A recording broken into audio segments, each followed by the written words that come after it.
LSU versus A&M pregame. It is, let's see, what is it, an hour and a half, 2 hours before the game? Let's see. Oh, God, we're less than an hour and a half now. We're less than 90 minutes away from LSU versus A&M, live from College Station. What is it, on ESPN? It is going to be a bloodbath that is going to be a hell of a viewing. How's everybody doing tonight? Where's everybody watching from? Tell us in a comment. We'll be watching it with this little guy for at least part of it. Hopefully he's if he gets too crazy, if he gets a little distracting, we always can be like, someone will take him to the other room or whatever, Because there is sometimes the game has been just too crazy and he's getting way too into it. And it's like, I'm getting into it and I'm kind of like trying to do like 3 different things at once. And it's just kind of like not really conducive for him to be like in that environment. And it's kind of like, let's just, let's have you go over here, like let's have you go over here and play with your toys and all this stuff. Like mama will take him or grandma's taking him or even my dad, my brothers have been over here and been like, hey, Sig, over here, whoever is there, usually chills.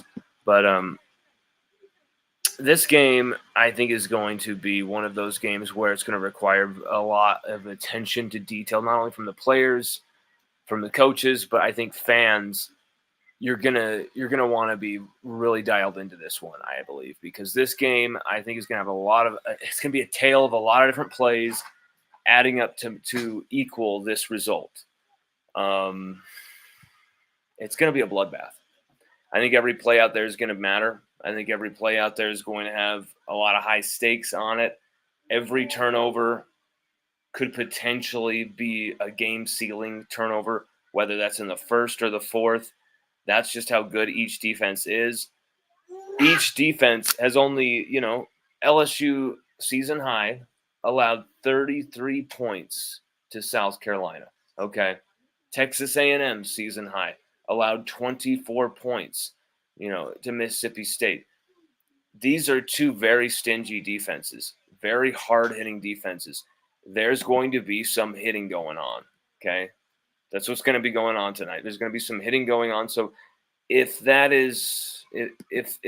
good old-fashioned football violence, football badassery is too much for you, as we've seen from LSU's defense over the last few weeks, then cover your eyes.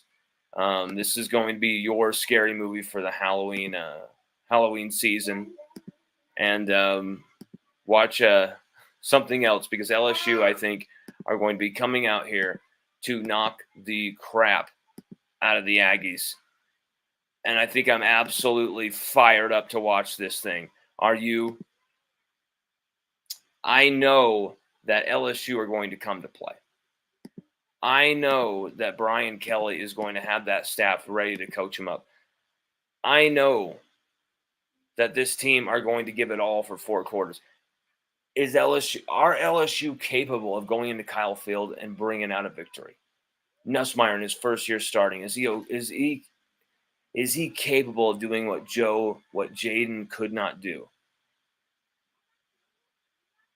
I think he has the supporting cast around him to do that, to do just that.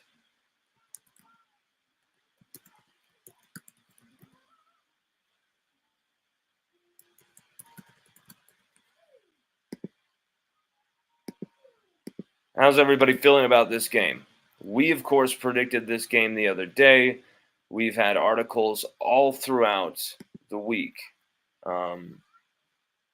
We had a preview article. We had a show on Tiger Rag that we did, an appearance on Tiger Rag Radio talking about this game as well. Mentioned that it pretty much had to be the game that Chris Hilton was going to come back, or else, it's probably redshirt time, and it looks like he's going to be a go, right?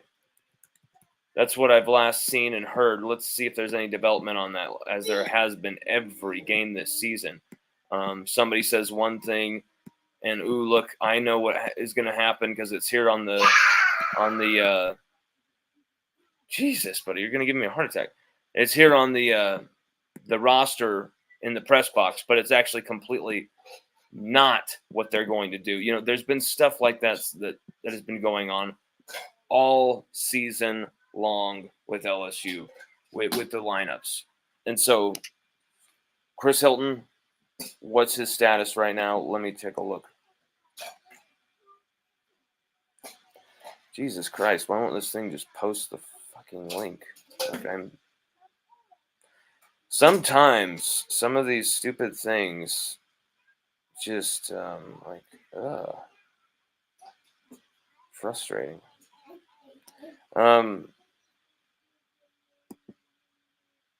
Let's see here. Sage. He has been doing that today with just like a cackle, like ah! He's really learning to use the voice.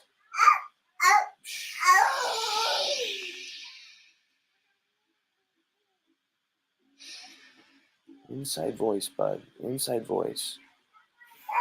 He's looking at me like that. The inside voice is not as fun. So where's everybody at? How are you feeling about this game tonight? You know, this game, I shouldn't even say tonight. This game's 40 minutes away. I think it's going to be a tough game for about 3.5 quarters. But in the end, LSU are going to pull away from a combination of big plays on defense and this offense rising up when this team needs them most. And this game, make no mistake, is going to be a brutal game. It's going to be a brutal game, a violent game. Like, I cannot stress that enough. If this game is not hard-hitting, if this game is soft in any way, shape, or form, come at me and be like, these teams were pussies, how dare you? You know, whatever you want to say. Like, that's fine.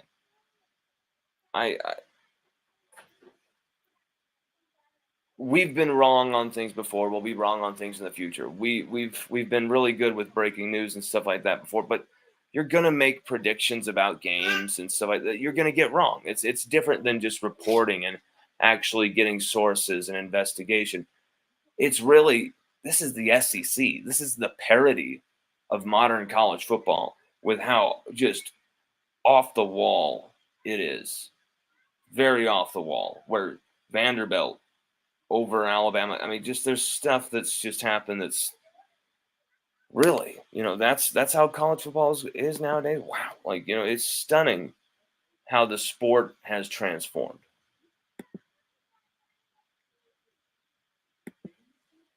And the sport continues to really, the parity and the intensity of the games. Anybody can beat anybody. That type of vibe is alive every Saturday. Every Saturday. And so a game where number 8, number 14, this could go either way here. But here's one thing that usually happens. And LSU fans might not want to hear this, but it's true. Usually, the home team wins in the SEC in these SEC games. And usually, you cannot win unless you're a championship team back-to-back road games in the SEC. We have seen that become the pitfall of, wow, what a big win. This team is on a roll, and then they falter. Like, that's been something we've seen, a theme we have seen over and over and over and over again. We will continue. Because that's just the nature of how this conference is, how college football is nowadays. It is going to get wilder and wilder. More teams like a Vanderbilt upsetting in Alabama than ever before. And sure, you could say, well, hey, Nick Saban wouldn't have allowed that to happen if he was still there. Okay. But there's also games that Saban lost to that it was like, whoa. He lost to Utah in a Sugar Bowl at one point, got blown off the field. And people can say there were guys who opted out for the NFL draft and whatever. There's a lot of stuff that was going on. That team was poor, discipline, all that type of stuff. But they got absolutely nuked off the field. There's a lot of losses when you go through that history of just what the hell was going on there. So no one's clean here. No program is completely clean from that. And it's just the parody of college football, baby.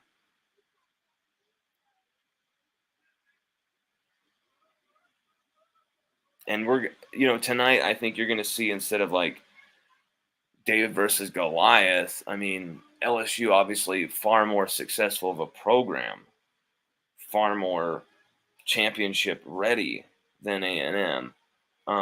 Regardless, I think you're going to see a more even contest for the majority of this game because simply there's so much on the line, so much to prove, so much to win, so much to earn here tonight, that no one's going to be half-stepping going on in that field. No one's going to be, dragging themselves up off the bench. Am I ready for this play? And if they are tonight, there's going to be a blowout by somebody. I can't anticipate a blowout, even though I've got LSU winning by 15 points.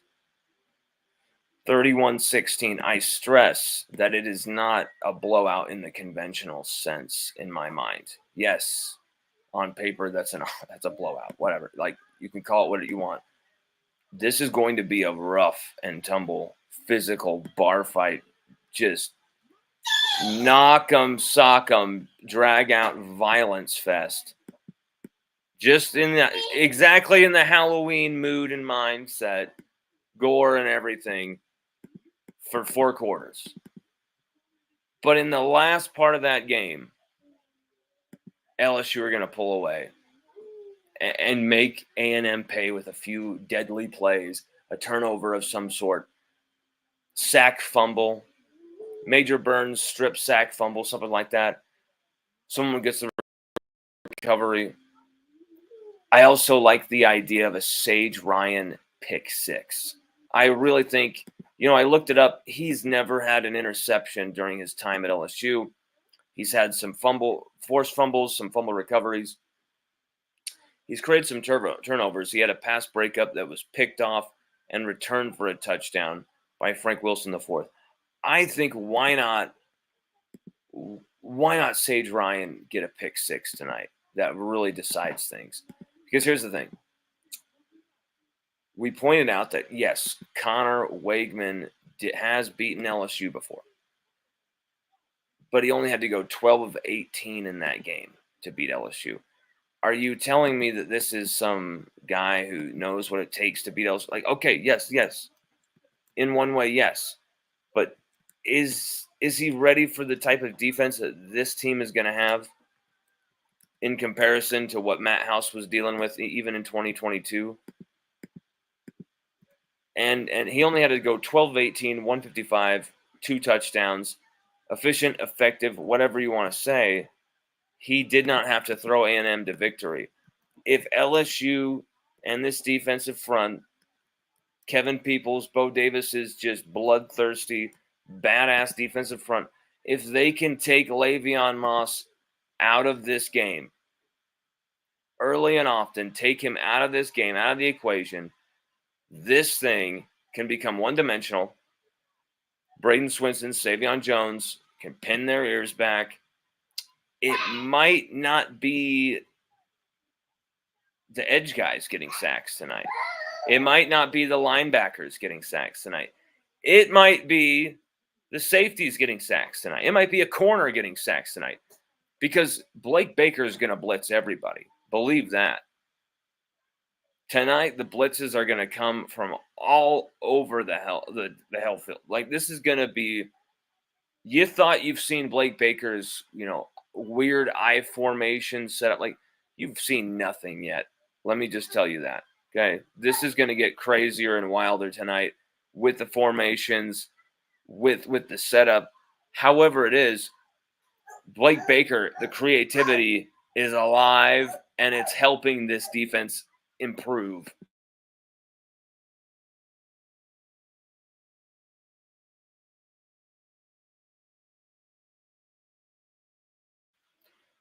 What's up, Paul? My man, how you doing? You've always been so supportive of us.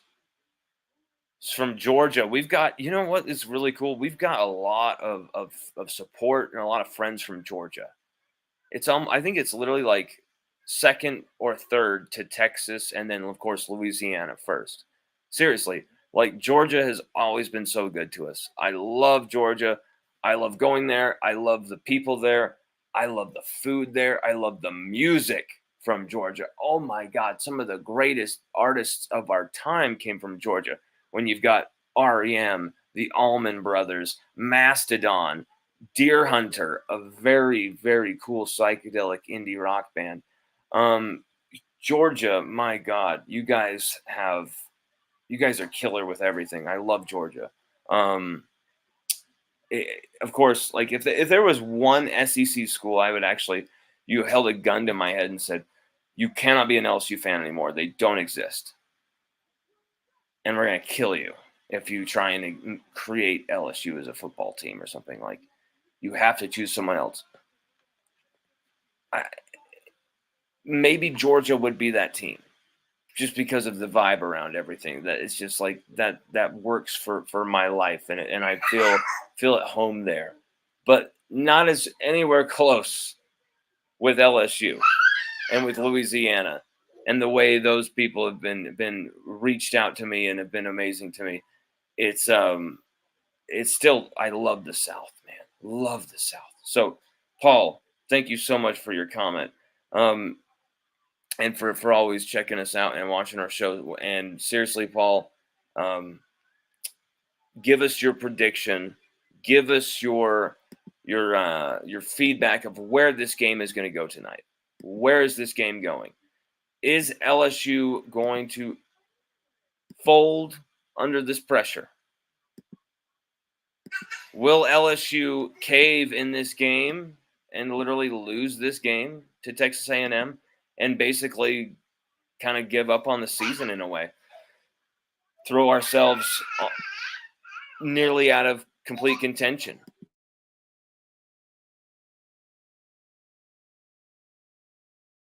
Or will LSU completely dominate from first quarter to last? Somewhere in between is going to be a last second field goal from Damian Ramos. Is going to be a last second touchdown catch from Lacey. Is Nussmeier going to have to throw us to victory? Is it going to be a game where Caden Durham goes for over 250? What type of game you seen tonight? Paul Tarver says would be nice for a Trades coming out party in their house. Here's the thing. Trades Green already has 2 touchdowns and a completed 2-point conversion catch. So, I mean, yeah, he's barely any yards. He hasn't really come out yet, but he's had a hell of a season already, really. And he's barely been involved as much as I started to expect he would. There was a time where it seemed like Trades would probably be getting the ball a lot more. And then this is going to be a Mason Taylor season type of thing. And I see maybe you could see Trades Green being involved in some red zone targets, of course, tonight, like he has been. And I think on some key third downs, maybe they put him in there for a mismatch or something. But I think you're really going to see Mason Taylor go off tonight. I think Mason Taylor's going to have a career game.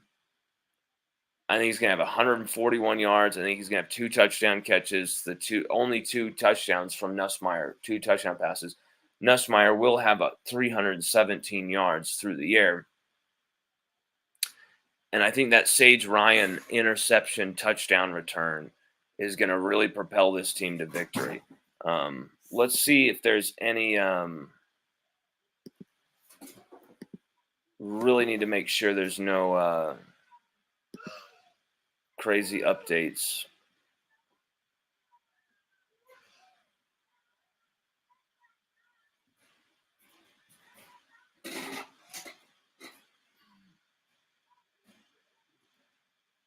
Ooh, there was a fight before the game.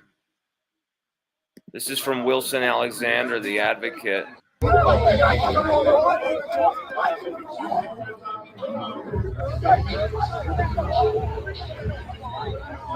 Once again, this is from Wilson Alexander of the Advocate.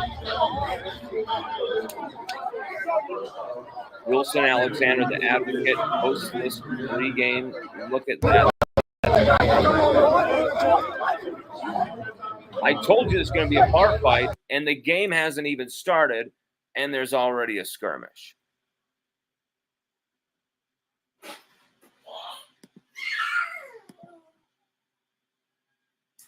That's very unbar fight, unskirmish like noises you're making, Sage. Calm down, buddy. It's college football.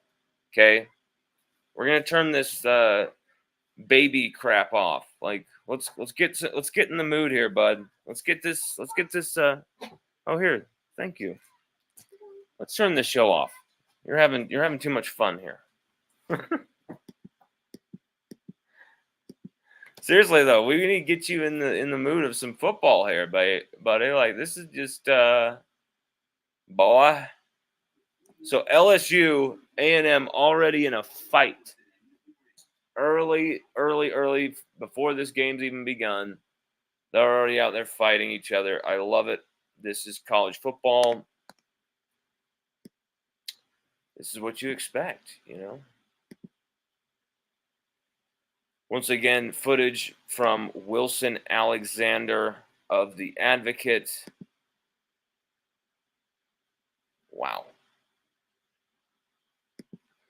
Brandon Lewis says 28-14 Tigers. Let's get it. Ooh, 14-point victory. So we've got some Tiger fans in the house who are very confident. I'm not the only one.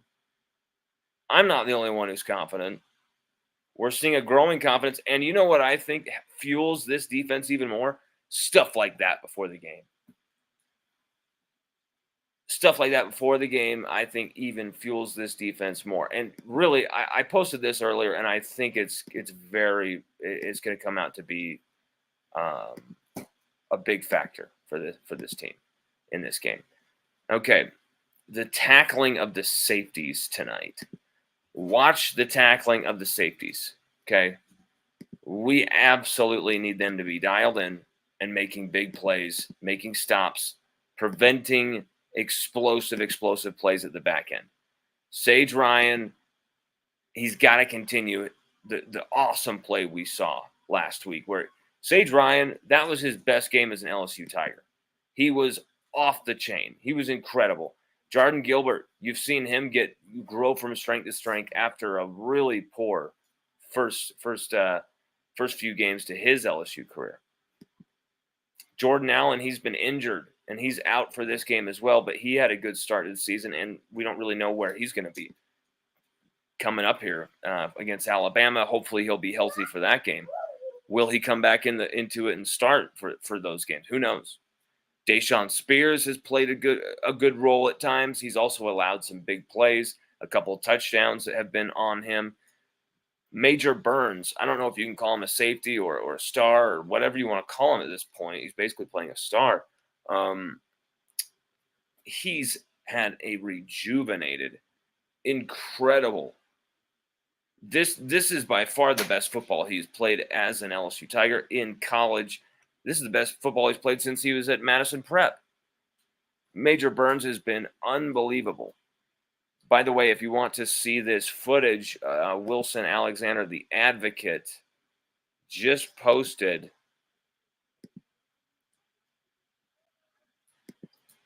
where is it? It's from Wilson Alexander of the Advocate.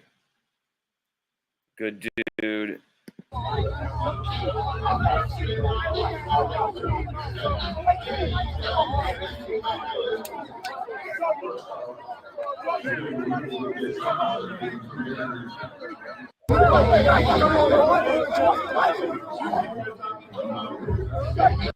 You got Witt, you got Damian Ramos, you got West Weeks, you got some offensive linemen, you got Miles Frazier. I think that's Emory Jones. Oh, Davis is pulling on his back. Yeah. Yeah, that's Emory Jones. Gio Paez.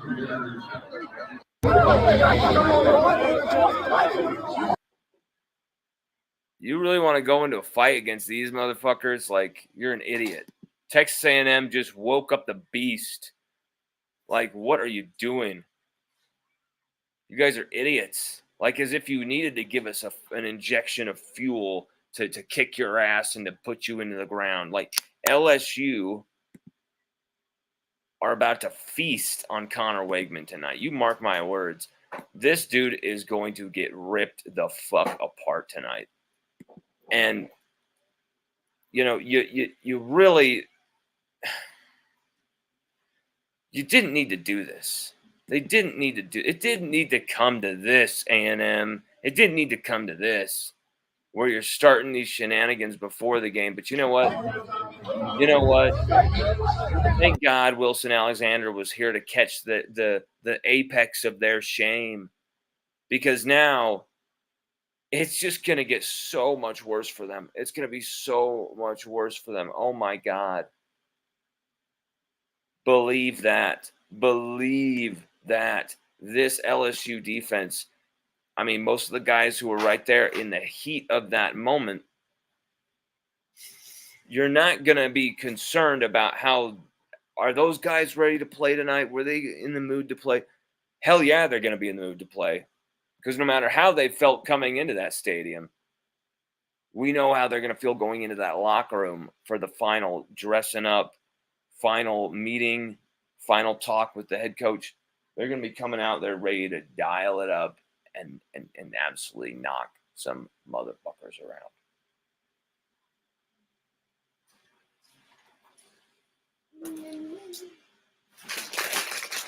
Safe.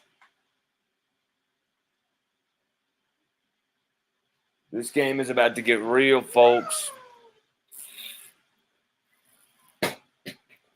Who would have thought LSU A&M would be such a game of consequence this season?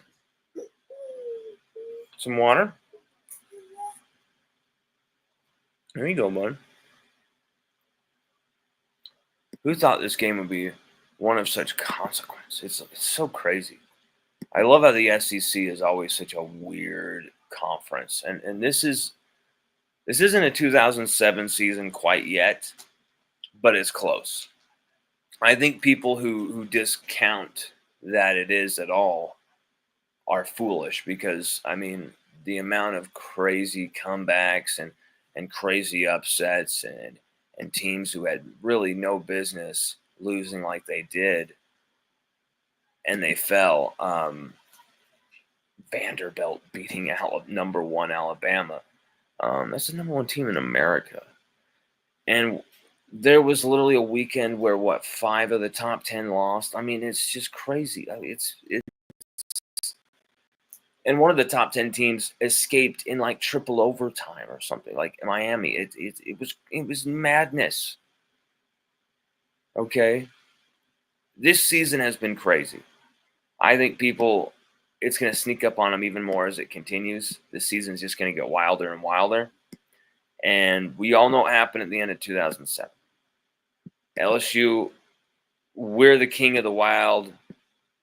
We can handle all that. These other guys can't. You know, they get beaten at some point. LSU may have had 2 losses, but we're still the best team in the country that year. Had the toughest schedule, one of the toughest schedules we've ever seen. So it's quite obvious to me that LSU are ready for this moment. LSU are ready for this moment, okay? I think this is Brian Kelly's moment, okay? As Brian Kelly arrived at the SEC, really, the Alabama game in 2022, that was just kind of like a starter, an appetizer. This is really going to be his coming out moment of like, hey, there's no more Nick Saban. And that guy actually was able to beat him too. There's no more, Kalen DeBoer is God. There's no, Kirby Smart, unblemished record for Georgia. All this stuff is on the line. All this stuff is able to be had. All this stuff is at the table. And now LSU, a team that was discounted by everybody, could be the team with the most favorable last few games here to actually seal this and make it a possibility. How crazy would that be? LSU has a chance to win a national championship. No, to literally heist a national championship in a season when no one's expecting it. Still, no one's expecting it. So many games to be played. I understand. We're getting ahead of ourselves. But if LSU can get through this gauntlet tonight, we have a week of rest. We will possibly be able to play West weeks and call upon West weeks for additional linebacker depth against Alabama for his last final game to play before the red shirt, his fourth game. And then we have Vanderbilt, who last I saw were losing 21-10 after a very, it looked like Texas were going to let them make it a big time contest. They were losing 21-10 last I saw. Let me take a look. 24-17. Geez, wow. They're just Texas letting Vanderbilt hang right in there. Like, this is the thing. I keep telling you that the parity is insane.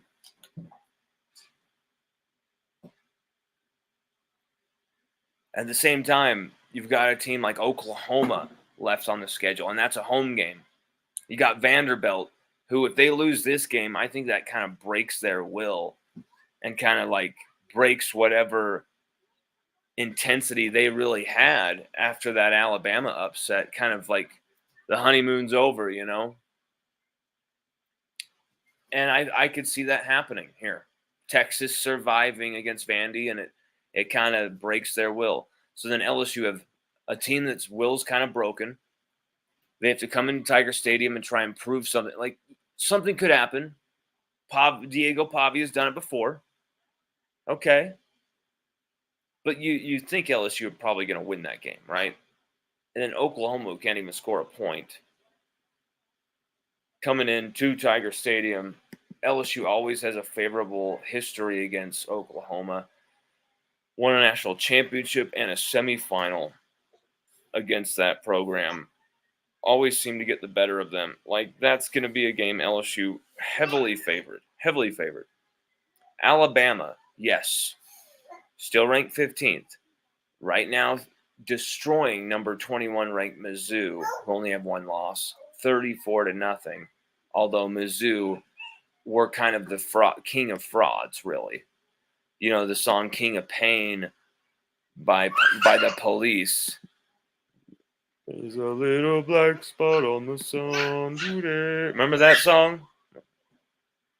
King of Pain. King of Pain.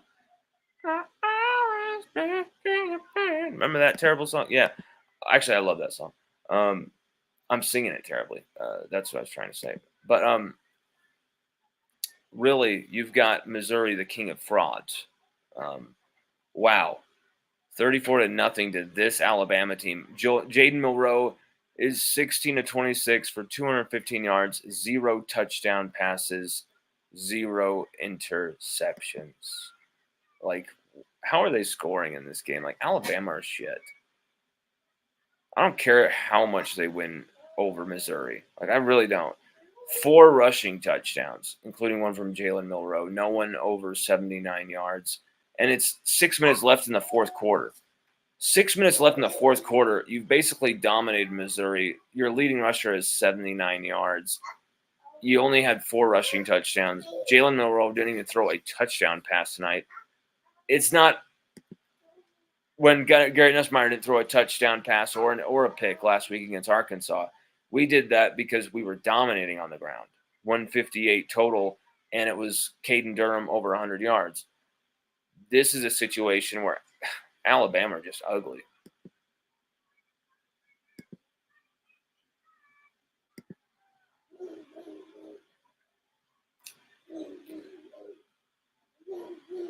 You dancing, buddy? LSU, Texas A&M about to start in under 40 minutes now. Under 40 minutes. What is everyone's predictions? We've got quite a sizable audience here. I'm going to check the Twitter for any comments.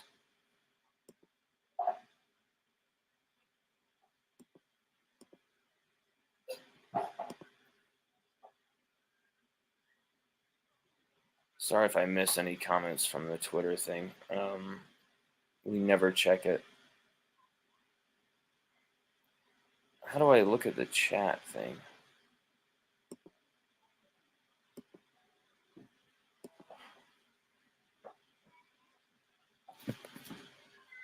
Am I just that stupid? How do I look at the chat thing?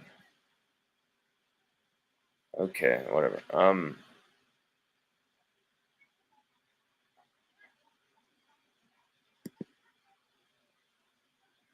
This game's intense, guys, gals, everyone. This game's intense. I think it could be a 18-16 kind of game too. This is a game that could go a few different directions, and I could be wildly wrong on my prediction.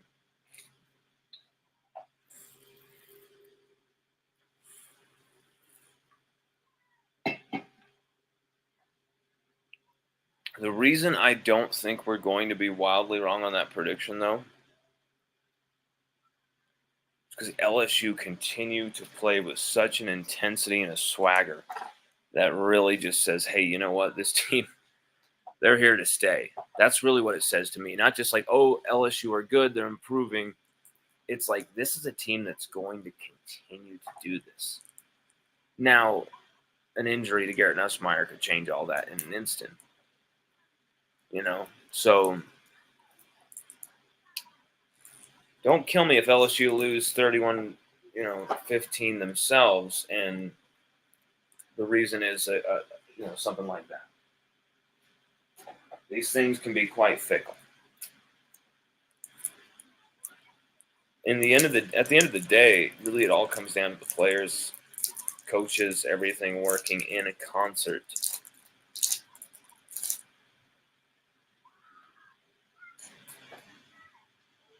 If you're not working in concert for victory, you're going to lose every time. And that is what has made me so impressed. Want some string cheese, bud? That's what made me so impressed with this LSU defense and this LSU team recently, is that they've been so together and complementary. Offense helping out defense, defense helping out offense, special teams helping out both phases. It's been textbook.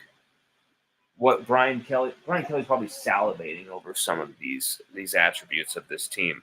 Like, oh my God, I love the ugliness. Oh my God, I love great football should usually look kind of ugly.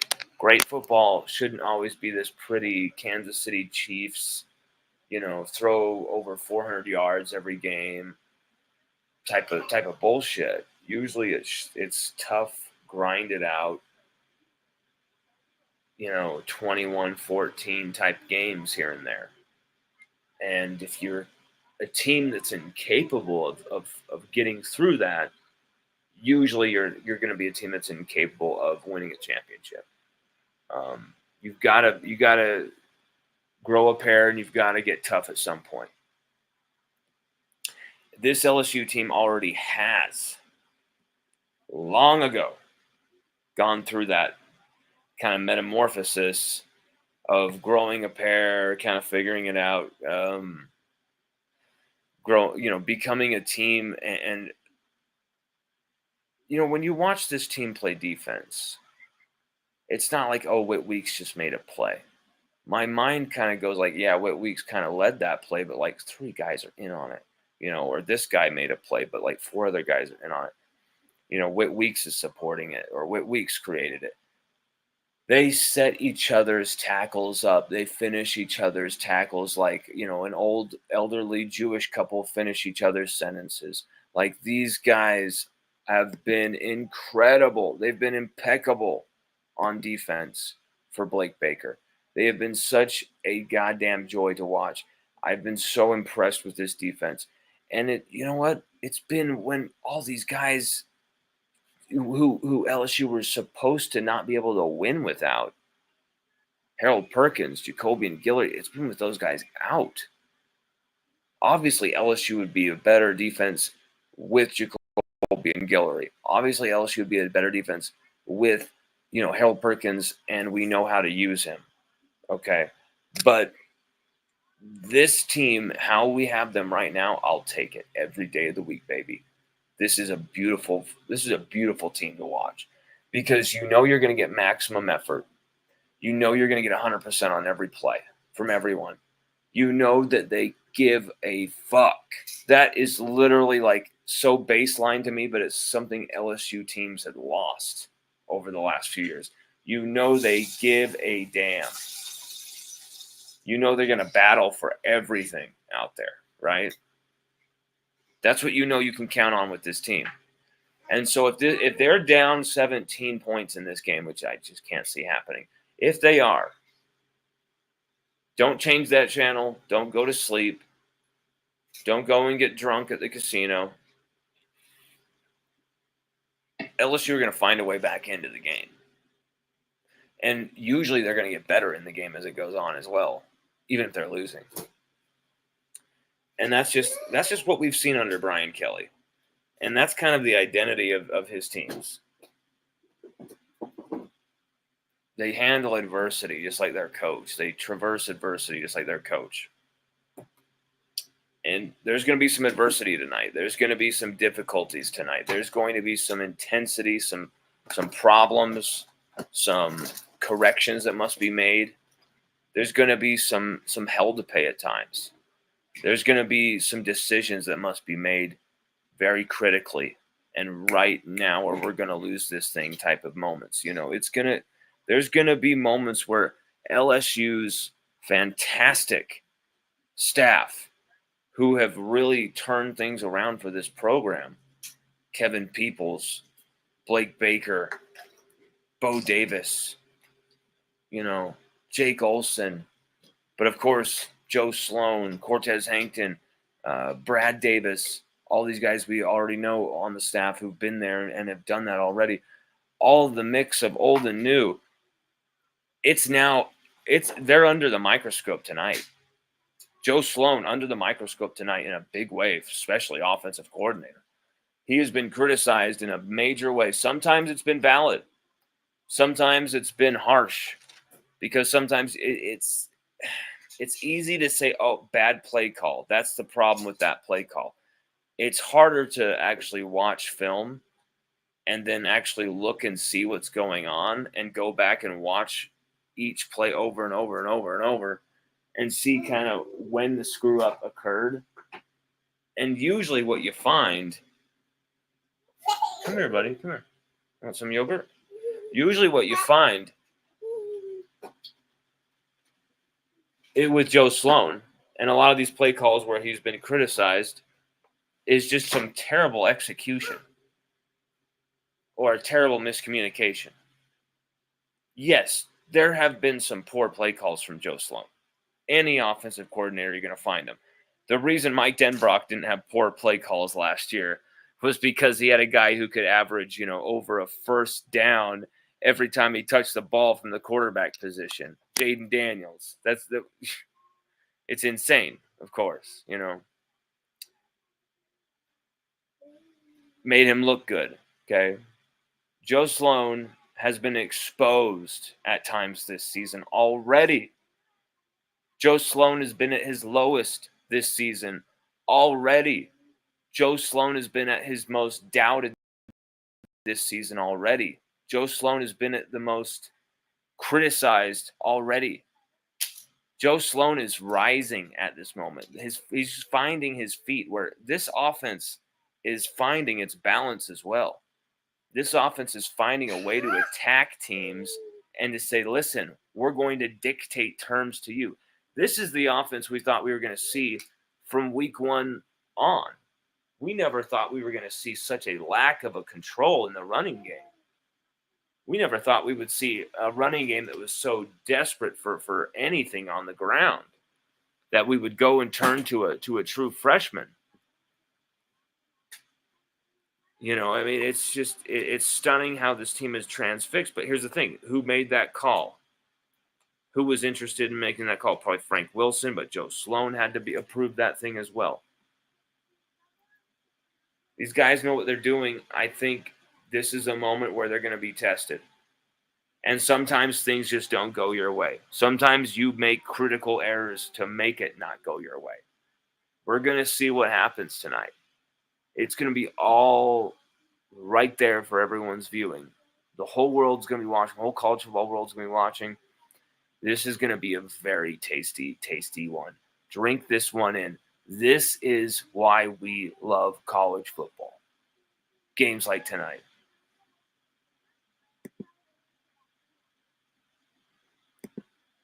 My man, Southern Brian Kelly. What's up, brother? He says, nervous wreck for this. Don't be. Don't be. Even Chris Hilton's playing tonight, bro. We're fully loaded.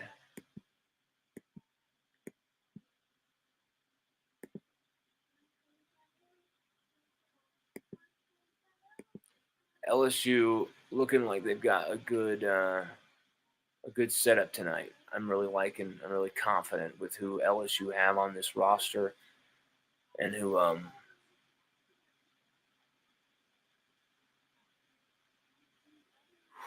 Emory Jones and Shamar Stewart, I guess, got into it. Well, Shamar Stewart. Yep, there he is, Shamar Stewart. Ass kiss. Shamar, you're about to get destroyed and handled. And Bo Davis is like, listen, Shamar, it's all good, bro. I recruited you for so long, and we'll get you in the transfer portal next year, bro. But just listen, man, you're going to get handled tonight. My guy, and then Jake Flint. Jake Flint just wants to get some skin here. He's like, hey, I listen to fucking Pantera. I'm going to touch everybody here and make sure you don't get into a fight here. Like, what is Flint doing? I love Flint. He's so funny. He's always there and like he's like so involved and active. He's hilarious. I love Jake Flint. People want to try and criticize, the injuries. We've got all these injuries because of Jake Flint. So Jake Flint is literally like, let me see your knees. Let's stretch your knees out as far as they can. Let's get some ACL action going. You know, do you really think Jake Flint is like ideal in torn ACLs? We have a great percentage of hamstring injuries. Like what? I don't understand people sometimes. Do you think they've run them into the ground or something? Because actually this team are more rested and were more rested over the offseason than they should have been. And they barely even did any tackling drills. So, I don't think it's the injuries are because of Jake Flint. I think it's actually a ridiculous assertion, and that's way too simple. Anyway, we predict this one to be 31-16. We think Garrett Nussmeier is going to throw for 317. We're just going to put our prediction thing that we posted. Just don't touch that, bud. We're going to break that like you always do. Don't. We've had to buy so many different plugs because of you. I'm just going to start telling you no. Like, do not. Sage, I told you to not do that. Stop it. Okay? Discipline. Discipline, boy. I don't care if we're on a live stream. I'm going to parent you. All right? You're not going to be some madman. Yep, you're not going to be a madman. You're not going to be a madman. All right, that's our predictions. Everybody, follow us on Twitter at Lon Phillips. You want to follow us for our live tweets. We tweet the entire game as it goes down. It gets crazy. You will not miss a moment, a section of any game. Every big play posted up there. It gets crazy. It gets wild. Join us in the conversation during the game at LSUODYSSEY.com, but also on our Twitter at Lon Phillips, where you get extra content as well, because X has always been good to us. We love being good back to X. So everybody, check us out on X at Lon Phillips. Follow us there. And we will for sure be doing some type of live something after this game. Unless this little boy burns the house down, which he is fully capable of because he is an absolute menace. I could see it, me starting the LSU have just destroyed A&M and the fires. Oh my God, my house is on fire. Oh my God. Yeah. I could see it. Huh. You're just that crazy. You're trying to destroy the fucking charging cord right now. Don't do that. We've had to buy literally like 4 charging cords because of you, you madman. We took him to this Halloween event for little kids, this kind of like trunk or treat thing earlier on, right before like lunchtime, like middle of the day type thing, way early in the morning. And he was absolutely loving it. So that was fantastic. He's already been to a few of these like Halloween events already, and so he's loving it. Sage, that's my Les Paul. That's my guitar. You want it? You want me to take it down? Okay, I'll take it down, but let's don't. He's dancing to some song. All right, buddy. Wave bye-bye to everybody. We're going to go bye-bye. Bye-bye. We'll see you after for the game, huh? Bye. Well, you won't. You'll be asleep, but bye-bye, guys. Bye.